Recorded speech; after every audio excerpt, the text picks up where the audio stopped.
अस्सलाम वालेकुम। I am Satyan Ali, lecturer in higher education department KPK में ईटा के रिटन टेस्ट की तैयारी के सिलसिले में एमके प्रिपरेशन के प्लेटफॉर्म से एक नए सेशन का आगाज कर दिया गया है, क्योंकि पीएसटी और सीटी का टेस्ट तकरीबन एक मंथ तक एक्सपेक्टेड है। तो इसलिए एक मंथ में हम इंशाल्लाह आप लोगों का ये जो सिलेबस है ये कंप्लीट करवाएंगे। इसमें हम 4 सब्जेक्ट्स को फोकस कर रहे हैं जो मेजर हैं, इंग्लिश, पेडागोजी, जनरल साइंस और मैथमेटिक्स, और साथ 5वां सब्जेक्ट है सोशल स्टडीज। इन सब लेक्चर्स की तैयारी आपको सेशन में करवाई जाएगी। सेशन को ज्वाइन करने के लिए आप डिस्क्रिप्शन में दिए गए नंबर पर राब्ता कर सकते हैं। उसके साथ साथ आप लोगों के लिए एक लेक्चर वीडियो सीरीज का भी आगाज किया गया है। तो आज के इस लेक्चर में हम क्लास 7 की मैथमेटिक्स का यूनिट नंबर 7 डिस्कस करेंगे, that is about algebraic expressions, यानी कि हमने अलजेब्रा के मुख्तलिफ एक्सप्रेशंस, मुख्तलिफ क्वेश्चंस सॉल्व करके देखने हैं। तो पहले हम एक आसान से कॉन्सेप्ट से आगाज करते हैं। सबसे आसान कॉन्सेप्ट है हमारे पास नंबर पैटर्न्स। कि आपको कुछ नंबर्स दिए जाएंगे और फिर आपसे कहा जाए कि इससे अगले नंबर आप गेस करें कौन से हो सकते हैं। जिस तरह के इसमें हम पहली टाइप के क्वेश्चन करते हैं जिन्हें हम कहते हैं टर्म टू टर्म रूल। ये सबसे आसान होते हैं। तो इसमें फॉर एग्जांपल ये क्वेश्चन है कि एक गार्डनर है, वो एक पार्क में पहले दिन 100 फ्लावर्स लगाता है, दूसरे दिन 89 लगाता है, यानी कि उसने 11 फ्लावर्स कम लगाए हैं। तीसरे दिन वो 78 फ्लावर्स लगाता है, यानी कि 89 से भी 11 कम, और सो ऑन। तो आप बताएं चौथे, पांचवें और छठे दिन वो कितने फ्लावर्स लगाएगा। हम देख सकते हैं कि पैटर्न ये है कि वो हर अगले दिन पिछले दिन के मुकाबले में 11 फ्लावर्स कम लगाता है। तो 100 से 89, 89 से 78, 78 से जब 11 कम करेगा तो ये रह जाएंगे 67, 67 से 11 कम करेगा ये रह जाएंगे 56, और इससे भी 7 कम करेगा, 11 कम करेगा तो ये 45। तो इस तरीके से ये पैटर्न काम करता है। ये हमारा राइट आंसर है। ये सबसे पहले क्वेश्चन थे जो आप लोगों ने किए थे, इन्हें हम टर्म टू टर्म रूल कहते हैं। तो कहते हैं टर्म टू टर्म रूल करने के लिए हमें स्टार्टिंग नंबर से सीक्वेंस को देखना चाहिए, पैटर्न को, और आगे सेम पैटर्न आपको मिल जाएगा। नेक्स्ट उसकी थोड़ी एडवांस टाइप थी पोजीशन टू टर्म रूल, कि अगर मैं आपसे ये कहता हूं कि पहले दिन ये काम किया, दूसरे दिन ये किया, तीसरे दिन, अब बताएं 25वें दिन क्या काम होगा, तो फिर आपको वो 25 तक लेकर जाना पड़ेगा। पोजीशन टू टर्म रूल में हम पोजीशन डिसाइड कर लेते हैं, फार्मूला डिसाइड कर लेते हैं, और उसके अकॉर्डिंग जितना मर्जी साल बाद भी हमारी बात पूछी जाए या पैटर्न की बारी पूछी जाए तो वो हम बता देंगे। मैं आपको एक एग्जांपल देता हूं। कहते हैं कि पोजीशन टू टर्म रूल के मुताबिक आप 20वां नंबर ढूंढे इस पैटर्न में।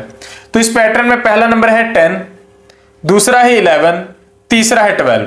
तो आप लिख सकते हैं इसको कुछ इस अंदाज में कि आप लिख लें पोजीशन और टर्म। पहली पोजीशन पे 10 है, दूसरी पे 11, तीसरी पे 12, चौथी पे 13, पांचवी पे 14, छठी पे 15। इसमें आपने कुछ नहीं मालूम किया, ये तो उन्होंने दिया डाटा। उन्होंने का नंबर है 10, 11, 12, 13, 14। तो आपकी इनकी पोजीशन बन गई 1 2 3 4 5। अब आप देखें कि ये इस पे फार्मूला लग क्या रहा है। फार्मूला ये जो 10 है ये है 1 + 9, यानी कि पोजीशन नंबर 1 उसमें 9 ऐड कर दें। दूसरे में दूसरी पोजीशन 2 + 9, तीसरे में तीसरी पोजीशन 3 + 9। तो अगर मुझे कहा जाता है कि 20वां नंबर ढूंढे, इसमें से 20th टर्म ढूंढे, तो होगी 20 + 9, that will be equal to 29। तो ये इस तरीके से है। फिर नेक्स्ट हमारे पास है द nth टर्म। ये एक थोड़ा सा आसान क्वेश्चन है। nth टर्म क्या है, क्या अगर आपसे कहा जाए कि फलान टर्म नंबर आप बताएं, तो nth टर्म जो होती है हमारे पास क्या है, it is journal term that can help us find any term of the sequence. Example से हम करते हैं। एग्जांपल ये है कि आपको कहा गया है कि if nth term of a sequence is 3n-2। एक सीक्वेंस चल रही है और उसमें कोई टर्म है 3n-2, तो 6 टर्म कौन सी होगी? 6 टर्म आपके पास होगी, n की जगह आपने 6 पुट करना है, तो जो जगह 3 × 6 - 2 यानी कि 18 - 2, और आपका आंसर आ जाएगा 16। तो 6th term of this sequence क्या आई? 16। नेक्स्ट क्वेश्चन है if the nth term of a sequence is 4n+4। ये कोई सीक्वेंस है और उसमें कोई टर्म है 4n+4, तो आप इसकी बताएं कि 10वीं टर्म कौन सी होगी।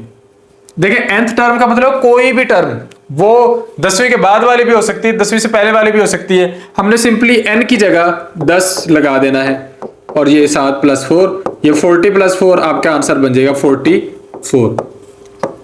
तो इस तरीके से आप सीक्वेंस को फाइंड आउट कर सकते हैं, इस तरीके से आप सीक्वेंस को स्टडी कर सकते हैं। तो अब हम कुछ क्वेश्चंस करके देखते हैं। बेसिकली क्वेश्चन से आपको आइडिया होता है कि चीजें किस तरीके से काम करनी है। तो एक्सरसाइज 7.1 में सबसे पहले है टर्म टू टर्म रूल वाले क्वेश्चन, तो हम इसे करते हैं। पहला क्वेश्चन है 7, 10, 13, 16। आप रिलेशन ढूंढे। 7 और 10 में रिलेशन ये है कि 7 में 3 ऐड करें 10 हो जाता है, 10 में 3 ऐड करें 13, 13 में 3 ऐड करें 16, यानी कि पैटर्न चल रहा है कि हर बार 3 ऐड करना है। तो 16 में 3 ऐड करें 19, उसमें 3 ऐड करें 22, उसमें 3 ऐड करें 25। तो आपने 3 नेक्स्ट नंबर फाइंड आउट कर लिए। तो इसमें पैटर्न कौन सा चल रहा है? +3 का।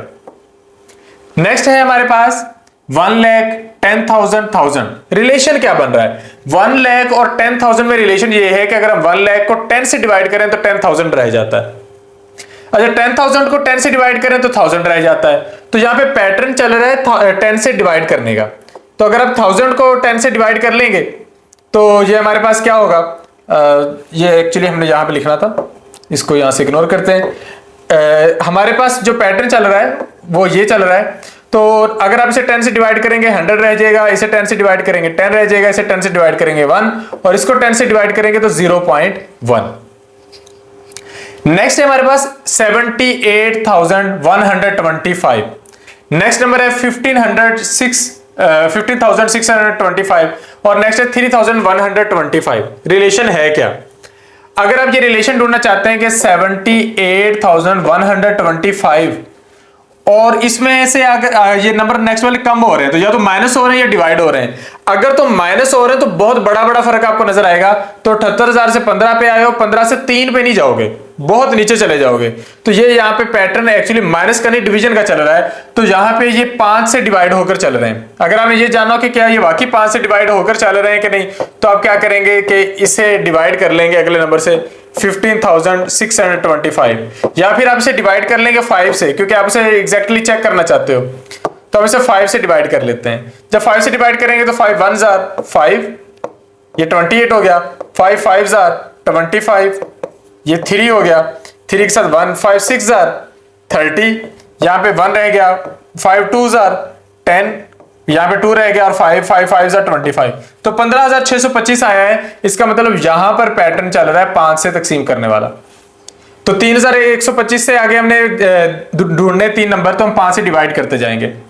एक बार करेंगे 625 आएगा, फिर 5 से डिवाइड करेंगे 125 आएगा, फिर 5 से डिवाइड करेंगे 25 आएगा। हम देखते हैं 3,125 को 5 से डिवाइड करने पर क्या आता है। 5 6 30, 5 2 10 और 5 5 25। तो इस तरीके से आप इसको सॉल्व करके देख सकते हैं। नेक्स्ट है 6 12 24 48। रिलेशन चल क्या रहा है कि नंबर हर दफा डबल हो रहे हैं। 6 ज़रब 2 12, 12 ज़रब 2 24, 24 ज़रब 2 48, तो 48 ज़रब 2 96, 96 ज़रब 2 192, 192 ज़रब 2 384। तो ये पैटर्न चल रहा है। नेक्स्ट है 120 105 90। 120 और 105 में रिलेशन है कि 120 से 105 पर नंबर कम हुए हैं। कितने नंबर कम हुए? 15 नंबर।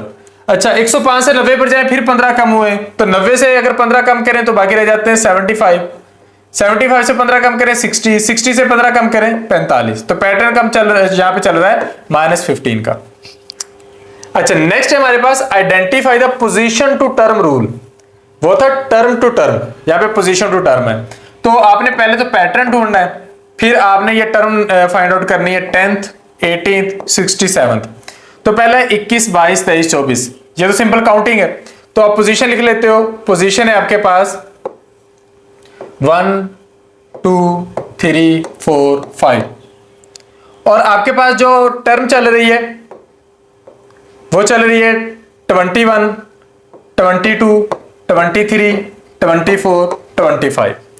अच्छा, फार्मूला क्या चल रहा है? पहली पोजीशन है 1 + 20, अगली है 2 + 20, उससे अगली है 3 + 20, अगली है 4 + 20, उससे अगली है 5 + 20। यानी फार्मूला ये चल रहा है कि मुझे जिस नंबर की टर्म कही गई है उसमें मैंने 20 ऐड करना है। तो मुझे 10th टर्म कहेंगे तो 10 + 20 आंसर होगा 30। अगर 18 टर्म कहेंगे तो 18 + 20 आंसर होगा 38। और अगर कहेंगे 67 + 20 तो आंसर होगा 87। तो ये इस तरीके से हम इसे करते हैं। अगला क्वेश्चन है 5 10 15 20 25 30 35। पोजीशंस क्या चल रही हैं? पोजीशन चल रही है 1 2 3 4 5, 1 2 3 4 5। नंबर्स आपके पास चल रहे हैं या टर्म्स आपके पास कौन सी चल रही हैं? टर्म चल रही है 5 10 15 20 25, इसी तरह छठे नंबर पे 30 7वें नंबर पे 35। तो फार्मूला क्या चल रहा है, यहां पे फार्मूला चल रहा है 1 मल्टीप्लाई 5, 2 मल्टीप्लाई 5, 3 मल्टीप्लाई 5, यानी कि मल्टीप्लाई 5 वाला फार्मूला चल रहा है। तो यहां पर फिर आप क्या करोगे कि जब आपसे कहा जाता है कि 10th टर्म ढूंढे, तो 10th टर्म ढूंढने के लिए 10 मल्टीप्लाई 5, 18 टर्म ढूंढे 18 मल्टीप्लाई 5, 67th टर्म ढूंढे 67 मल्टीप्लाई 5। अच्छा, उससे अगला क्वेश्चन हमारे पास पैटर्न है, हमारे पास 30, 45, 60, 75, 90, 105। अच्छा चलिए, चीज तो हमें समझ में आ रही है कि हमारे पास ये पोजीशंस हैं 1 2 3, 1 2 3 4 5, हम कोई 5 लिख लेते हैं। पहले पे नंबर है 30, दूसरे पे 45, अगले पे 60, उससे अगले पे 75, उससे अगले पे 90, उससे अगले पे 105। फार्मूला क्या चल रहा है? अच्छा, ये टर्म है हमारे पास। फार्मूला क्या ये इस तरह चल रहा है कि 1 जमा 30, नहीं वो तो 31 हो जाना था। क्या 1 जमा 29 यानी कि पोजीशन नंबर जमा रैंडम नंबर कोई भी, तो वो 2 जमा 29, 3 जमा 29, 4 जमा 29, क्या वो ठीक रहता है? 2 जमा 29 31 होना चाहिए था, यहाँ पे 45 है। इसका मतलब ये वाला फार्मूला नहीं लग रहा। यहां पे एक्चुअली हमारे पास फार्मूला लग रहा है कि हमारे पास 30 से आगाज लिया गया है और 30 में आपने ऐड क्या करना है, 30 में आपने 15 ऐड करना है। लेकिन पहली दफा में आपने 15 ऐड नहीं किया, तो आप यहां पे फार्मूला रखेंगे कि 30 प्लस n माइनस 1 प्लस 15, तो ये इस तरीके से ये आपका हो जाएगा।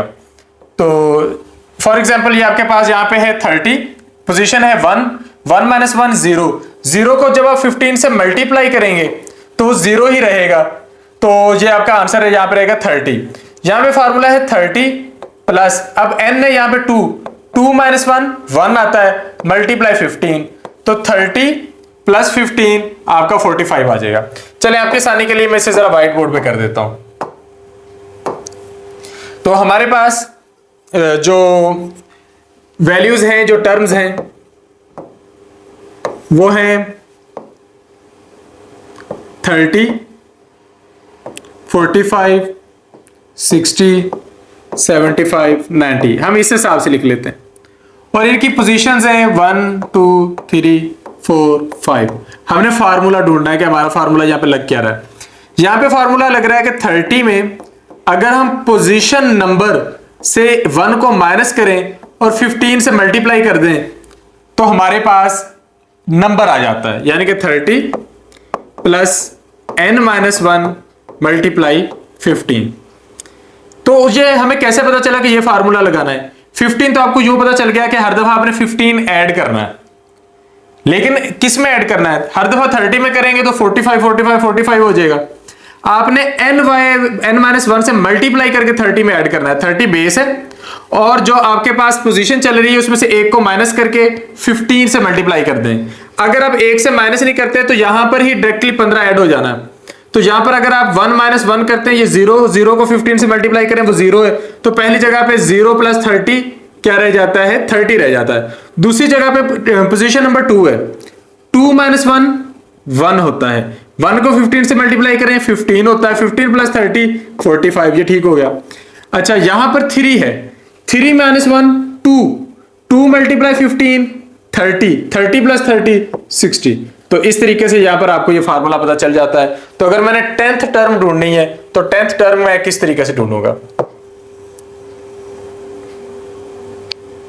10th टर्म ढूंढने के लिए हम 30 प्लस 10 माइनस 1 मल्टीप्लाई 15 करेंगे।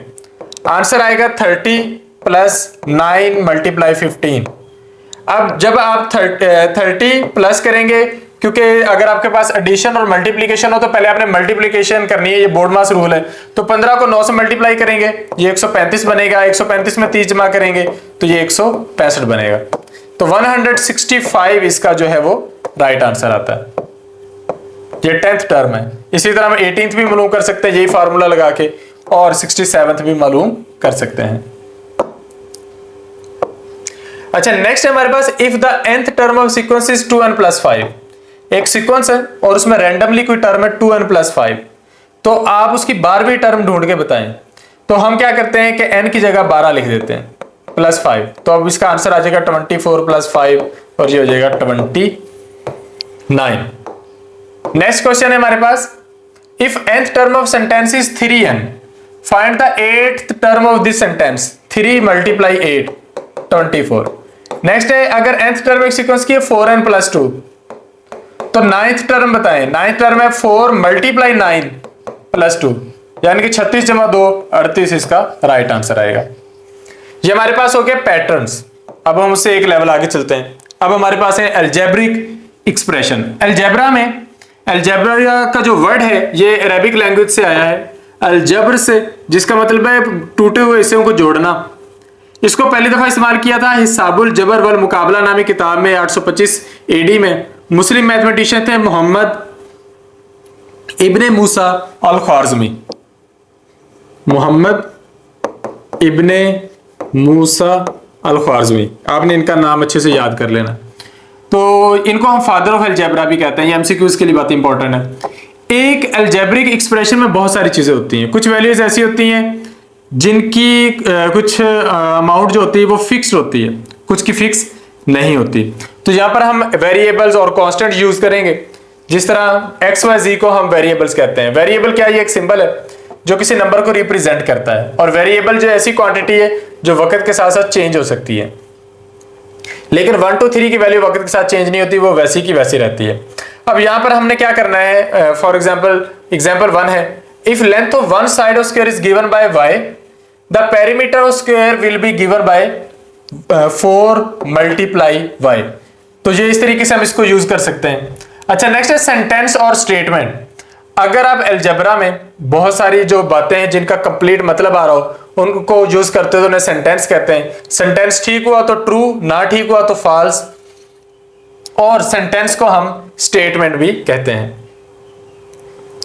नेक्स्ट है, इन सेंटेंसेस को पढ़ें और केयरफुली रीड करें। तो 9 इज लेस देन 6, ये झूठी बात है, ये फॉल्स स्टेटमेंट है। 4 प्लस 9 इज इक्वल टू 13, ये ठीक बात है। कीप इट अप जो है ये आपके पास सेंटेंस नहीं है। जो सेंटेंस क्लियर होगा हम उसको स्टेटमेंट्स का नाम देंगे। सेंटेंसेस की दो टाइप्स हैं, ओपन और क्लोज। ऐसा सेंटेंस जिसमें कोई खाली जगह छोड़ी गई है उसे क्लोज्ड स्टेटमेंट या क्लोज सेंटेंस कहते हैं, और जिसमें सारी चीजें पूरी हों उसे हम ओपन स्टेटमेंट कहते हैं। अ स्टेटमेंट और sentence that does not include enough information is called open statement. जिस तरह आप कहते हो 5 plus empty is equal to 12, तो एम्प्टी में कुछ है ही नहीं, तो ये आपके पास क्या हो गया? Closed sentence. तो ये हमारे पास क्या बनता है? Sentence that does not include enough information, इसको हम कहते हैं ओपन स्टेटमेंट। एक्चुअली सॉरी, इसे हम कहते हैं ओपन स्टेटमेंट। तो एक मैथमेटिकल सेंटेंस को हम क्लोज सेंटेंस कहते हैं अगर हमें पता चल रहा हो कि वो ट्रू है या ट्रू नहीं है। अच्छा, नेक्स्ट है एक्सप्रेशन, इक्वेशन और इनइक्वालिटी। अगर आप कुछ टर्म्स को, अगर आप वेरिएबल्स को, कांस्टेंट्स को, कोएफिशिएंट्स या एक्सपोनेंट्स को सिंबल ऑफ ऑपरेशन के जरिए मिला दें तो उसे हम कहते हैं एक्सप्रेशन। जिस तरह 3x एक एक्सप्रेशन है जिसमें x वेरिएबल है और 3 उसका कोएफिशिएंट है। 9 ये एक एक्सप्रेशन है। 5x प्लस 4y ये आपके पास एक्सप्रेशंस हैं। अच्छा, अगर एक्सप्रेशंस, दो एक्सप्रेशंस को हम इक्वल के साइन के साथ अलग अलग कर दें तो उन्हें हम इक्वेशन कहते हैं, और अगर हम कहें कि वो इक्वल नहीं है तो उसे इनइक्वल एक्सप्रेशंस कहते हैं। एक एक्सप्रेशन में एक चीज होती है कांस्टेंट, जिसकी आपको वैल्यू पता है, जिस तरह 1 2 3 4 5 6 7 8 ये सारे कांस्टेंट्स हैं। फिर आता है कोएफिशिएंट, ऐसा नंबर जो वेरिएबल के साथ लगा हुआ हो उसे हम कोएफिशिएंट कहते हैं। यानी कि मैं लिखता हूं 2, तो 2 आपके पास कांस्टेंट है, लेकिन मैं लिखता हूं 2x, तो 2x में जो 2 है वो कोएफिशिएंट है। फिर है एक्सपोनेंट जिसे हम पावर या इंडेक्स भी कहते हैं। तो ये 5x cube minus 6, 5x cube minus 6, तो ये x की ज्यादातर मल्टीप्लीकेशन को शो कर रहा है, रिपीटेड मल्टीप्लीकेशन को शो कर रहा है, तो इसे हम कहते हैं एक्सपोनेंट। तो अगर आप लिखते हो x स्क्वायर तो इसमें 2 एक्सपोनेंट है। टर्म्स ऑफ एन एक्सप्रेशन, एक एक्सप्रेशन के अंदर बहुत सारे वेरिएबल और नंबर होते हैं जिन्हें हम बहुत सारे ऑपरेशंस के जरिए सेपरेट करते हैं, प्लस के साइन से, माइनस के साइन से। तो जिसे हम अलग करते हैं उसे हम टर्म्स का नाम देते हैं। तो ये बहुत सारे टर्म्स हैं। अच्छा, अगर टर्म्स के वेरिएबल और डिग्री सेम हो तो उन्हें हम लाइक टर्म्स कहते हैं, और अगर सेम ना हो तो उन्हें हम अनलाइक टर्म्स कहते हैं। जिस तरह 3x - 4y + 5x, इसमें 3x है 5x है, आपने इग्नोर कर देना है यहां पे कोएफिशिएंट को, वेरिएबल्स और उनकी डिग्री को देखना है। तो 3x - 4y + 5x, इसके पास x है, इसके पास x है, इसका मतलब ये हुआ कि ये लाइक टर्म्स हैं, एक जैसी हैं। और 4y जो है ये लाइक टर्म नहीं है। नेक्स्ट है 5a² - 2a + 3a²। 5a² और 3a² का वेरिएबल भी सेम है और उसकी डिग्री भी सेम है, तो ये आपके पास लाइक टर्म्स हैं, जबकि जो 2a है ये आपके पास अनलाइक टर्म है। अच्छा, नेक्स्ट है आपके पास एक एक्सरसाइज आ गई कि right the terms of the following algebraic expressions. तो साफ ज़ाहिर इसमें दो टर्म्स हैं 6a 8b, इसमें 3 है 3/2x 5। तो ये आपके पास बहुत सारी टर्म्स होती हैं। अच्छा, कंप्लीट करें u² + v - 5। इसमें वेरिएबल कौन है? u और v। कोएफिशिएंट कौन है? 2। और सॉरी, जो आपके पास है एक्सपोनेंट वो है, यानी कि डिग्री जो है वो है 2, और जो कोएफिशिएंट है वो -5। नेक्स्ट है 3a² + b + 8। अब a और b यहां पे वेरिएबल है। 3a², इसका एक्सपोनेंट 2 आ गया, और इसमें कोएफिशिएंट आ गया 3। 8 जो है ये कांस्टेंट है। अच्छा, तो ये हमारे पास ये वाला पोर्शन हो जाता है कंप्लीट। इसके बाद हम बात करते हैं पॉलिनोमियल्स पर, ऐसे अलजेब्रिक एक्सप्रेशन जिसमें एक या एक से ज्यादा टर्म्स हों, यानी कि एक टर्म होगी तब भी पॉलिनोमियल कहेंगे, ज्यादा होगी तब भी पॉलिनोमियल्स कहेंगे। यहां पे सारे वेरिएबल्स, जितने भी वेरिएबल्स होंगे, they can have only whole number as exponent. Polynomial की एक शर्त है कि एक या एक से ज्यादा आप लोगों के पास टर्म्स हो, और जितनी भी आपके पास टर्म्स हो वो सारी की सारी उनकी जो डिग्री है वो प्लस में हो, x² हो, x - 2 ना हो, तो इसको हम नाम देंगे पॉलिनोमियल। पॉली का मतलब है मैनी, नोमियल का मतलब है टर्म्स। अल समावल एक मुस्लिम साइंटिस्ट हैं, 1130 से लेकर 1180 हिजरी तक उन्होंने अरिथमेटिक ऑपरेशंस और पॉलिनोमियल्स को हैंडल करने पर काम किया। नेक्स्ट है a² + 3b + 4। हमने इसको सॉल्व करना है। तो क्या कह रहे हैं कि क्या ये पॉलिनोमियल है? एक तो है a², फिर +3b, फिर +4। ये एक टर्म है, ये दूसरी, ये तीसरी। अगर आप मुख्तलिफ टर्म्स को इकट्ठा कर रहे हो तो वो पॉलिनोमियल है। और शर्त क्या है? किसी की भी डिग्री माइनस में नहीं होनी चाहिए, तो ये ठीक है, ना फ्रैक्शन में ना माइनस में। ये है u² + 5v⁻⁻4। हम इसको रेज ही कर देते हैं। ये हमारे पास है u² + 5v⁻⁻4 -5 × 7w। अब इसमें काफी सारी टर्म्स हैं, देखते हैं क्या किसी की वैल्यू माइनस में है, इसकी वैल्यू माइनस में है, तो ये आपके पास पॉलिनोमियल एक्सप्रेशन नहीं है। नेक्स्ट है 5x² + 1। 5x⁻1 / 2 + 1।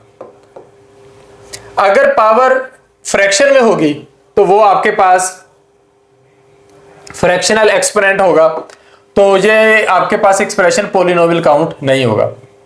अच्छा, 8y² y⁻+2 + 4y⁻+1 divided by 2y, यानी कि 2y से आपने इनको डिवाइड करना है। तो आप इसे 2y से डिवाइड कर देते हैं। आप लिखते हैं 8y² + 4y divided by 2y। आप इसे कैसे सॉल्व कर सकते हैं? 2 4s are 8, और y से जब y² को डिवाइड करेंगे बाकी y रह जाएगा, plus 2 2s are 4, y 1s are y, तो आपका आंसर आ जाएगा 4y + 2। This is your right answer. अच्छा, नेक्स्ट ये आपके पास पॉलिनोमियल है। टर्म्स ऑफ ए पॉलिनोमियल, एक पॉलिनोमियल के अंदर एक से ज्यादा टर्म्स हो सकती हैं, तो जिन सिंबल ऑफ ऑपरेशन से हम इनको सेपरेट करते हैं बाकी ये हमारे पास टर्म्स रह जाती हैं। पॉलिनोमियल की डिग्री, पॉलिनोमियल में काफी सारी टर्म्स होती हैं, उसमें से जिस टर्म की डिग्री सबसे ज्यादा होगी वो पॉलिनोमियल की डिग्री काउंट होगी। जिस तरह मैं लिखता हूं ना, x⁻3 जमा एक्स की पावर 2 जमा 5 एक्स माइनस 4। इसमें तो पावर वाला सीन नहीं है, इसमें एक पावर है, इसमें 2, इसमें 3। तो इसको हम इसकी पॉलिनोमियल की जो डिग्री है वो 3 काउंट करेंगे इसके अकॉर्डिंग। पॉलिनोमियल की आगे टाइप्स हैं। एक पॉलिनोमियल एक्सप्रेशन में एक वेरिएबल हो सकता है जिस तरह सारी एक्स हो, चाहे वो एक्स स्क्वायर हो या एक्स हो। दूसरा 2 वेरिएबल हो सकते हैं जिस तरह एक्स और वाई। 3, 4, 5 हो सकते हैं जिस तरह एक्स, वाई और जी। नेक्स्ट है with respect to the number of terms. Number of terms के हिसाब से हम वेरिएबल्स को क्या नाम देते हैं या नोमियल्स को क्या नाम देते हैं। अगर एक टर्म हो तो हम उसे मोनोनोमियल कहेंगे, जिस तरह 3x 4y 6a²। अगर कम से कम 2 टर्म्स हो तो बाइनोमियल, और अगर 3 हो तो ट्राइनोमियल। नेक्स्ट हमारे पास है identify which one of the following are terms of a polynomial. देखें इनमें से पॉलिनोमियल की हमारे पास टर्म्स कौन सी हैं। तो 5xy प्लस 6yz ये आपके पास टर्म्स हैं 2, जबकि zx आपके पास एक पॉलिनोमियल है। इस तरीके से आपने करना है which one of the following expressions are polynomial. इनमें से पॉलिनोमियल कौन से हैं। 10 - 13x पॉलिनोमियल है, ये भी पॉलिनोमियल है। अब पॉलिनोमियल के लिए शर्त ये होती है कि किसी का भी एक्सपोनेंट जो है उसकी पावर माइनस में नहीं होनी चाहिए। तो अगर आप लिखते हो 1 डिवाइडेड बाय a का स्क्वायर तो इसकी पावर माइनस में चली जानी है, तो ये आपके पास पॉलिनोमियल नहीं है। ठीक, तो नेक्स्ट है m की पावर 3 डिवाइडेड बाय m की पावर 4। तो ये आपके पास बन गया m की पावर 3 - 4 m की पावर -1। तो ये आपके पास एक पॉलिनोमियल एक्सप्रेशन नहीं है। नेक्स्ट है ऑपरेशंस ऑन पॉलिनोमियल्स। पॉलिनोमियल्स को हम जमा, तफरीक, ज़रब, तकसीम कर सकते हैं। शर्त ये होती है कि सेम वेरिएबल हो, सेम डिग्री हो, सेम एक्सपोनेंट हो, फिर आप उनको जमा तफरीक कर सकते हैं। जिस तरह यहाँ पे क्वेश्चन है 5a का cube plus 3a square minus 4a plus 5। इसमें जमा करें, इसको जमा करें या माइनस करें। जमा और माइनस का फर्क ये होता है कि जमा जिस चीज में करते हैं उसकी आगे आप साइन चेंज नहीं करते, माइनस में आप अंदर वाली पूरी स्टेटमेंट के साइन चेंज कर देते हैं। तो आप पहली स्टेटमेंट लिखेंगे माइनस, दूसरी स्टेटमेंट लिखेंगे, फिर दूसरी के साइन चेंज कर देंगे। ये प्लस वाले का माइनस हो गया, माइनस वाले का प्लस, प्लस वाले का माइनस, माइनस वाले का प्लस। तो इस तरीके से ये हो जाता है। नेक्स्ट है हमारे पास इनको ऐड करें वर्टिकल तरीके से। अब ये वर्टिकल तरीका आप लोगों ने पिछली क्लासेस में देखा था, तो सेम टू सेम आप लोगों ने वहां यहां भी अप्लाई कर देना। नेक्स्ट एक क्वेश्चन है what should it be added to this to get this. इसमें हम ऐसा क्या ऐड करें कि ये बन जाए। इसका मतलब कोई चीज है जो इसमें ऐड हो तो ये बनता है। अगर हम इसमें से इसको माइनस कर दें तो बाकी जो है वो हमारे पास बचेगा, वो दूसरी नंबर बचेगा। तो आपने क्या करना है, आपने एक नंबर को दूसरे नंबर में से माइनस कर देना है। तो अरेंज करें डिसेंडिंग ऑर्डर में, इसको आप करेंगे। अच्छा, डिसेंडिंग ऑर्डर क्या होता है, सबसे बड़ा है जिसका एक्सपोनेंट है उसको पहले लिख लो, उसके बाद दूसरे को, उसके बाद तीसरे को, तो आपके पास माइनस करना आसान हो जाता है। तो ये आपके पास एक्सप्रेशन बन गया 4a क्यूब, इसमें से उठाया minus a square plus 2a plus 7। ये एक एक्सप्रेशन हो गया। माइनस करना दूसरा 2a cube plus a square minus 3a minus 1, ये वाला। अब आप क्या करेंगे कि माइनस के बाद जो अगले वाले हैं उनके अंदर सिंबल चेंज कर देंगे, यानी कि प्लस a स्क्वायर को माइनस a स्क्वायर कर देंगे, माइनस 3a को प्लस 3a कर देंगे, माइनस 1 को प्लस 1 कर देंगे। तो इस तरीके से हम इन एक्सप्रेशंस को सॉल्व कर सकते हैं। यहां पे है सॉल्व द फॉलोइंग, किसी एक आध को सॉल्व कर लेते हैं। ये है हमारे पास पहली स्टेटमेंट एक्स स्क्वायर। अच्छा, ये तो आसान है कि दरम्यान में जमा की अलामत है, हम दरम्यान में माइनस की अलामत ढूंढते हैं। तो हमारे पास ये आ गया। चलिए पहले इसी को कर लेते हैं, माइनस 3ab माइनस 7ab। तो इसमें तो हमारे पास कुछ भी माइनस नहीं हो रहा, तो या तो आप इनको जमा कर दें, क्योंकि दोनों वैल्यू जो है वो ए बी में है। तो 7 और 3 को जमा करके 10ab कर देंगे और दो साथ उनका कॉमन साइन लगा देंगे, माइनस 10ab। मैंने आपको बताया था कि जमा तफरीक करते हुए अगर साइन सेम हो तो जमा करके उनका साइन लगा देना है, लेकिन अगर साइन डिफरेंट हो तो फिर बड़ी वैल्यू में से छोटी निकाल के बड़ी का साइन लगाना है। यहां पे आपके पास साइन सेम है तो आप इस तरीके से कर लेंगे। नेक्स्ट है हमारे पास 3x माइनस 5y का स्क्वायर, 3x माइनस 5y का स्क्वायर माइनस 5। इसमें से माइनस करना अगली वैल्यू को, तो आप उसकी सारी सिम्टम साइन चेंज करते जाएंगे। इसके पास माइनस लगा, माइनस माइनस जमा, जमा का 6x, जमा लगा हुआ है माइनस का 2y स्क्वायर, जमा लगा हुआ है माइनस का 3। अब आप सेम टाइप की वैल्यूज इकट्ठी लिख लें, यानी कि 3x प्लस 6x लिख लें, minus 5y square minus 2y square लिख लें, माइनस 5 माइनस 3 लिख लें। यह हो जाएगा 3 और 6 9x -3y का स्क्वायर, 5 और 2 एक्चुअली -7y का स्क्वायर, और -5 और -3 -8। अच्छा नेक्स्ट है how much is -8x less than 12x। 12x एक बड़ी वैल्यू है, उसमें से दूसरी वैल्यू कितनी छोटी है। मैं आपसे कहता हूं 2 5 से कितना छोटा है। हम 5 में से 2 को माइनस करते हैं, बाकी 3 बच गया, तो 2 5 से 3 नंबर छोटा है। यहां आपको वो कह रहे हैं कि ये जो है ये इससे कितना छोटा है, आप ये नंबर लिखें माइनस ये वाला नंबर लिख दें, आपका आंसर आ जाएगा। How much is 4v plus Z is greater than 7v minus 2z। मैं कहता हूं कि 7 5 से कितना बड़ा है, उसके लिए मैं 7 में से 5 को माइनस कर देता हूं, आंसर आ जाता है 2। तो यहां पर हम पहली वैल्यू में से दूसरी को माइनस कर देंगे, हमारे पास आंसर आ जाएगा। नेक्स्ट है मल्टीप्लीकेशन ऑफ पॉलिनोमियल्स। पॉलिनोमियल्स को मल्टीप्लाई भी कर सकते हो। मल्टीप्लीकेशन में सेम डिग्री होना जरूरी नहीं है, सेम वेरिएबल होना जरूरी नहीं है। जिस तरह के हम कहते हैं 3x में -6 को मल्टीप्लाई करो। अब आपने करना क्या है, 3x multiply -x, 3x multiply -6x। अब आपने करना क्या है, अब आपने माइनस प्लस माइनस 6 3 18 और x की पावर एक की भी 1 थी, दूसरे की 1 थी, तो ये -18x²। नेक्स्ट है हमारे पास मल्टीप्लाई करें 3a² को और 2a³ को। 3a² मल्टीप्लाई 2a³, 3 को 2 से मल्टीप्लाई करते हैं 6, a² को a3 से मल्टीप्लाई करने के लिए हम क्या करते हैं, a की पावर 2 + 3 दोनों की पावर लेकर जमा कर देते हैं, आंसर आ जाता है 6a की पावर 5। तो ये वाला हमारा एक सॉल्व हो गया। नेक्स्ट है हमारे पास mononomials with binomials and trinomials. Multiply करें एक मोनोनोमियल को किसी बाइनोमियल के साथ, तो 3a² को 4a + 2b के साथ करें। 3a² को मल्टीप्लाई करना है 4a + 2b, तो 3a² को पहले 4a के साथ करें, 3 4 12, a की पावर होगी 2 + 1 प्लस 3 मल्टीप्लाई 2 6, a की पावर होगी 2 और साथ आ जाएगा b, तो ये आपके पास हो जाएगा 12a की पावर क्यूब प्लस 6a²b। तो इस तरीके से आप इसे सॉल्व करके देख सकते हैं।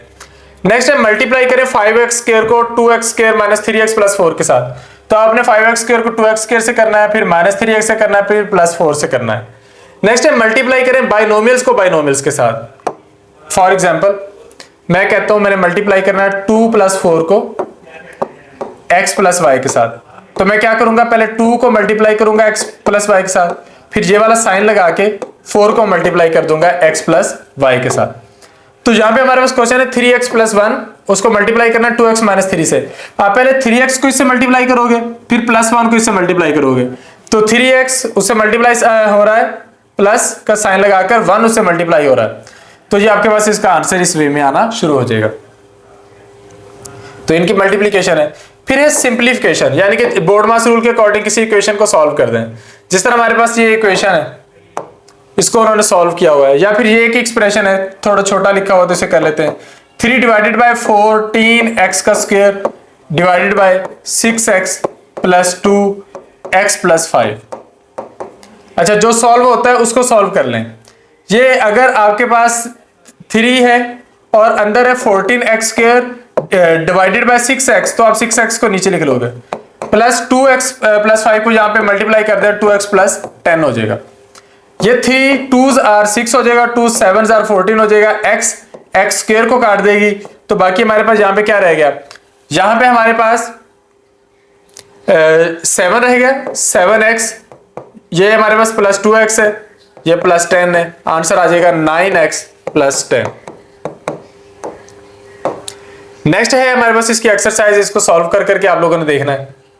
फिर है अलजेब्रिक आइडेंटिटी। आज के इस लेक्चर में हम अलजेब्रा की 3 आइडेंटिटीज पढ़ेंगे कि अगर हमें पहली और दूसरी वैल्यू का स्क्वायर मालूम करने को कहा जाए, a + b का स्क्वायर, तो ये बराबर है पहली रकम का स्क्वायर जमा दूसरी का स्क्वायर जमा 2 पहली रकम दूसरी रकम। तो ये आपने फार्मूला याद कर लेना है। इससे डिफरेंट फार्मूला है a - b का स्क्वायर, ये होता है a² + b² लेकिन -2ab।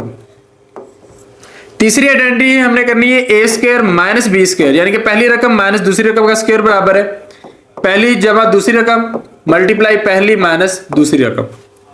तो ये तीन आइडेंटिटीज आप लोगों ने याद करनी है। एक तो ये वाली है, एक आपके पास ये है आइडेंटिटी नंबर 2, आप यहां पे देख सकते हैं, और ये आइडेंटिटी नंबर 3 है।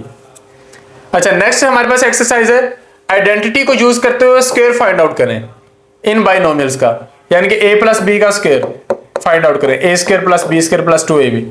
5a प्लस 4b का स्क्वायर, यानी कि 5a प्लस 4b, इसका मैंने स्क्वायर मालूम करना है, तो यह है 5a का स्क्वायर प्लस दूसरी वैल्यू का स्क्वायर प्लस 2 पहली रकम दूसरी रकम, और अब आप इसे सॉल्व कर लेंगे। तो ये 5a square plus 4b square plus 40ab, ये हमारे पास इसका राइट आंसर आ जाता है।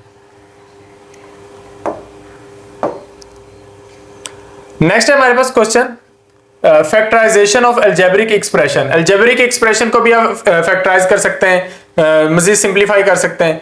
तो 4x माइनस 2xy को आपने करना है फैक्टराइज। आपने ऐसा नंबर ढूंढना जो इन दोनों को डिवाइड करता हो, तो x करता है दोनों को डिवाइड, तो ये रह जाएगा 4, ये रह जाएगा माइनस 2y। ठीक है, तो ये 4x माइनस 2y। अच्छा, 2 भी कॉमन आ सकता है, तो जब आप 2 भी कॉमन ले लेंगे तो ये हो जाएगा 2x, आपने बार कॉमन लिया, ये 2 माइनस y। इस तरीके से सॉल्व होता है। नेक्स्ट है फैक्टराइजेशन बाय रीग्रुपिंग। हम समटाइम रीग्रुप भी कर देते हैं, यानी कि अगर ग्रुप दोबारा बन रहा हो तो बना भी लेते हैं। जिस तरह x cube minus x square minus 3x plus 3, तो आप यहाँ पे कॉमन लेते हो, यहाँ पे x कॉमन लेते हो, तो ये आ जाता है एक्स स्क्वायर माइनस एक्स, एक एक पावर इनकी कम होगी, माइनस 3 आप यहाँ पे कॉमन ले सकते हो, ये आपके पास आ जाता है। अच्छा, यहाँ पे आप एक्स स्क्वायर भी कॉमन ले सकते हो, अगर आप एक्स स्क्वायर कॉमन ले लेते हो तो यहाँ पे कोई फार्मूला डिग्री नहीं आनी, तो ये आपके पास बन जाएगा x माइनस 1। यहाँ पे माइनस 3 कॉमन लेंगे तो माइनस 3 इंटू एक्स माइनस 1। तो अब आप इसे रीग्रुप कर सकते हो, जो ब्रैकेट में है एक जैसे उनको इकट्ठा लिख लिया और बाद वालों को इकट्ठा लिख लिया। तो ये हमारे पास आ गई इसकी फैक्टराइजेशन रीग्रुपिंग वाले तरीके से। फिर दूसरे फिर है factorization of quadratic expression. Quadratic expression एक ऐसा एक्सप्रेशन होता है जिसमें डिग्री 2 हो, मैक्सिमम भी और मिनिमम भी। तो वेरिएबल 2-3 हो सकते हैं, a x square plus b x plus c, इस तरीके से इसको शो किया जाता है। तो फॉर एग्जाम्पल इसमें है x square minus 2x plus 1। मैंने इस मिडल वाले को ब्रेक करना है, लेकिन किस तरीके से ब्रेक करना है कि इसका कोफिशिएंट और इसका कोफिशिएंट अगर मैं इनको मल्टीप्लाई करूं, उसका +1 है, उसको मल्टीप्लाई कर दूं +1 के साथ, तो आंसर आता है +1। तो मैंने इसको इस तरीके से ब्रेक करना है कि एक तो ये माइनस की बजाय प्लस हो जाए, और फिर ये आपके पास क्या हो जाए कि इन किसी दो नंबर्स को जमा करने से तो 2x बने, लेकिन मल्टीप्लाई करने से 1। तो हम यहाँ पे क्या करते हैं, हम x के लिखते हैं -x माइनस x, क्योंकि जिनके पास कोफिशिएंट नहीं है वो आपके पास एक है, और मैंने इनको माइनस को जमा में भी लाना था, तो ये हो जाएगा x square minus x plus 1। तो x कॉमन लेंगे तो x माइनस 1 माइनस, फिर आप यहां से 1 लेते हैं क्योंकि मजीद कोई कॉमन नहीं है, तो x माइनस 1। तो आपका आंसर आता है x minus 1 multiply x minus 1, यानी कि x माइनस 1 का स्क्वायर। ये आपका राइट आंसर है। नेक्स्ट हमारे पास यहाँ पे क्वेश्चन है 6u का square minus 3u minus 6u plus 3। अब आप क्या करते हो, 3u कॉमन लेते हो तो अंदर आता है 2u माइनस 1 प्लस, यहां से आप 3 को कॉमन ले सकते हैं 2u माइनस 1, क्योंकि ये आपने यहां पर क्या करना है, यहां पर एक तो ये माइनस का सिंबल आना था, ये हम यहां पे माइनस का लगा देते हैं, और माइनस माइनस जमा होता है, तो अंदर वाली को आप पहले लिख लोगे 2u minus 1 multiply 3u minus 3। तो इस तरीके से आपसे सॉल्व करते हैं। तो ये हमारे पास तरीका है इनको सॉल्व करने का। नेक्स्ट है फैक्टराइजेशन ऑफ क्वाड्रेटिक एक्सप्रेशन।